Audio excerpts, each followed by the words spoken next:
നമ്മുടെയൊക്കെ ജീവിതം എന്ന് പറഞ്ഞ പുസ്തകത്തിൽ ഉറക്കെ വായിക്കാൻ പറ്റാത്ത ചില അധ്യായങ്ങളുണ്ട്. ആരും കേൾക്കാതെ ആരും അറിയാതെ സ്വയം മൗനമായിട്ട് വായിക്കപ്പെടുന്ന ചിലത്. ചിലരെയൊക്കെ നമ്മുടെ ജീവിതത്തിൽ നിന്നങ്ങനെ വിട്ടുപോകാനായിട്ട് മനസ്സ് അനുവദിച്ചെന്ന് വരില്ല.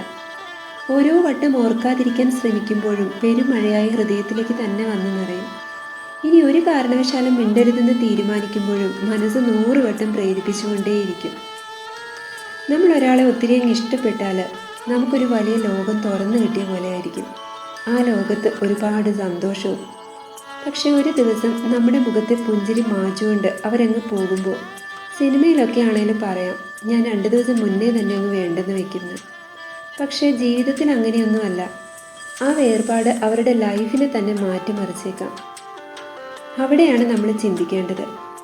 നമ്മൾ ഉപേക്ഷിക്കപ്പെടുമ്പോൾ വല്ലാതെ അങ്ങ് തകർന്നു പോവാതെ ആ വേദന മുഴുവനും ക്രിയേറ്റീവായിട്ടുള്ള മറ്റു കാര്യങ്ങളിലേക്ക് വഴിതിരിച്ചു വിടാൻ ശ്രമിക്കുക. ലോകത്തിലെ തന്നെ ഏറ്റവും മികച്ച എഴുത്തുകാർ, മഹാന്മാരായ ഒത്തിരി കലാകാരന്മാർ, അവരൊക്കെ അവരുടെ കഴിവുകളെ തിരിച്ചറിഞ്ഞ് ഒരു പുതിയ മേഖലയിലേക്ക് കാൽവെച്ചതൊക്കെ ഒരൊറ്റ വേർപിരിയലിലാണ്. അപ്പോൾ ബ്രേക്കപ്പ് നമ്മളെ തകർക്കാനുള്ളതൊന്നുമല്ല, വേക്കപ്പിനുള്ളൊരു സാധ്യതയാണ്. ഇനിയും ഒരുപാട് ചെയ്യാനുണ്ടെന്ന് കാണിച്ചു തരുന്ന ഒരു വലിയ പ്ലാറ്റ്ഫോമാണത്. ഇനി ആ ആളുടെ ഓർമ്മകൾ കയറി വരാത്തിടത്തോളം നമ്മൾ തിരക്കുള്ളവരാവാൻ ശ്രമിക്കുക. അങ്ങനെ നമ്മുടെ ചിന്തകളെ മാറ്റിക്കൊണ്ടിരിക്കുക.